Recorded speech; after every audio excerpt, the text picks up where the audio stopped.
Ya, Waalaikumsalam. Kami dari siswa SMK Negeri 6 Pekanbaru ingin dari jurusan Rekayasa Perangkat Lunak Ya. ingin mewawancarai Bapak mengenai pelajaran PKK. Oh ya. Jadi apa kira-kira yang bisa Bapak bantu? Kalau boleh tahu Pak, kapan usaha ini didirikan? Ini usaha Bapak didirikan udah berjalan sekitar 20 tahun yang lalu sampai sekarang.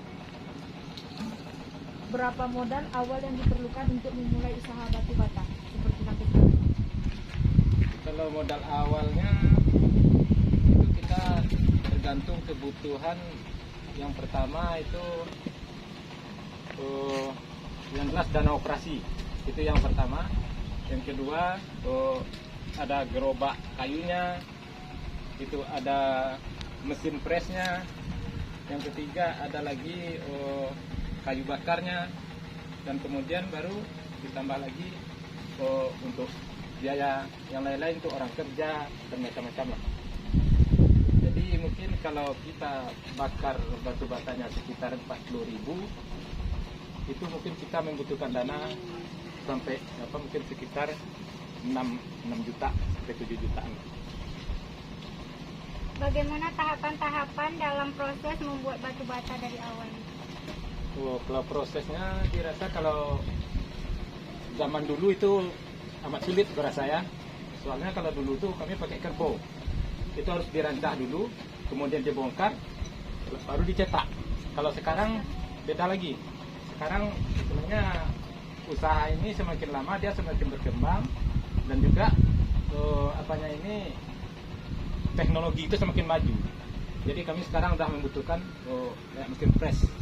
Jadi kerjanya lebih enteng, hasilnya pun lumayan. Kalau boleh tahu Pak, berapa lama waktu yang diperlukan dari tanah liat bisa sampai jadi kayak produksi gitu, tahapan-tahap apa? Untuk menjadi batu bata, ya, produksi batu bata. Kalau sekarang itu dari tanah liat itu tidak butuh waktu lama. Cuma kita butuh waktu mungkin 2 atau 3 jam aja. Soalnya sekarang kita ambil bahan bakunya, disiapkan bahan baku, itu langsung masuk mesin langsung jadi. Kalau bisa sampai dia dibakar gini Pak? Itu Kalau tahapan proses lainnya? sampai bakar itu sekitar 1 minggu lah. 1 minggu. Ya. Kalau adik-adik mau nengok apanya boleh, Boleh, nengok Kak. mesinnya.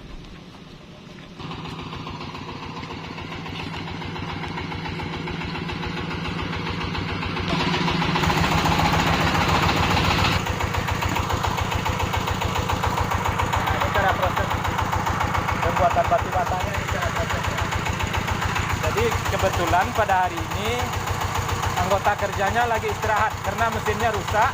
Jadi kebetulan ada rezeki juga sedikit, dibeli mesin baru.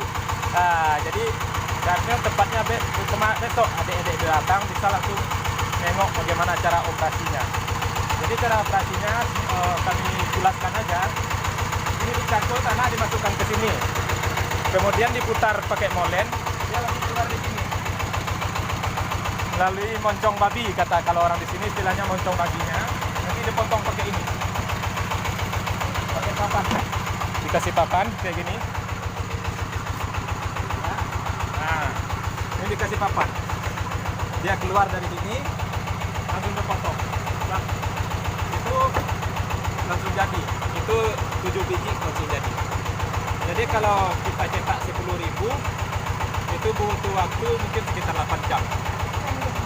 Berarti rata-rata 1 jam itu kira-kira 1.100 lah. Ya, ini proses kedua. Setelah diambil dari sana, setelah dicetak, itu langsung ditaruh di sini. Kemudian ada lagi itu orang kerjanya yang memindahkan untuk bikin bandeng kayak gini. Ini dibikin bandeng namanya. Pindahkan dari tempat yang pertama, pindahkan ke sini, bikin bandeng. Kemudian ada lagi tahap yang ketiga. Tahap yang ketiga itu setelah dibandeng, setelah sekian hari sudah kering. Sekitar 4 hari itu sudah kering. Kemudian diangkat lagi pakai gerobak. Nah, diangkat pakai gerobak, baru masuk ke dalam tungku pembakaran. Di dalam tungku pembakaran itu nanti itu ada juga yang kerja, itu yang namanya tukang susun. Nah, jadi dia khusus cuma nyusun aja. dapat cara susunnya nanti dia selang seling, satu kali maju, satu kali ke depan, satu kali ke kiri. Itu aja, berbaris-baris terus, berlapis-lapis sampai bisa berapa sanggup. Bisa 50, 60 atau tidak ada batasnya.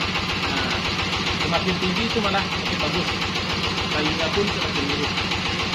Kemudian baru kita pasang tutupnya, kita tutupin pasang tutupnya, itu siap untuk pembakaran.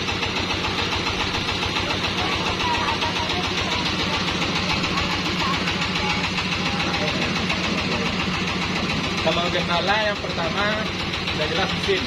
Kalau mesin kita rusak, itu kita butuh perbaiki. Itu sudah jelas orang kerja istirahat sementara. Kita harus cari mekanik dulu untuk mesinnya. Yang kedua itu faktor cuaca. Kalau cuaca hari hujan terus menerus ya seperti produksinya lambat, artinya lambat kering.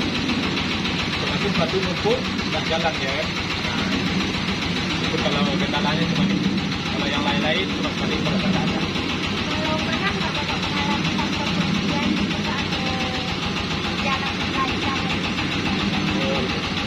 Kalau di batu bata ini istilah rugi itu penjelasan nggak ada, sama sekali nggak ada.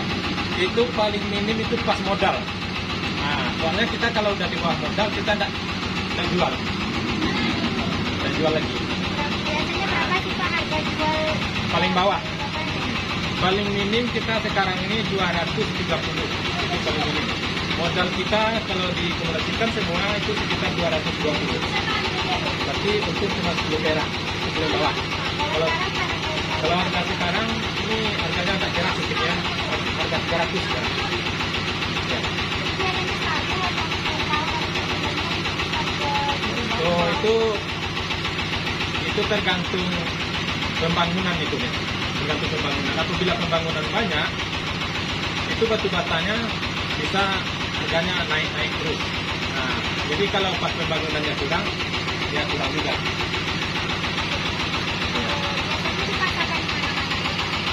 Kalau pemasarannya itu ada dua, ada yang dari luar, orang kota yang cari langsung ke lokasi kita, ada, dan juga kita udah ada itu langganan-langganan atau proyek-proyek yang sudah membooking.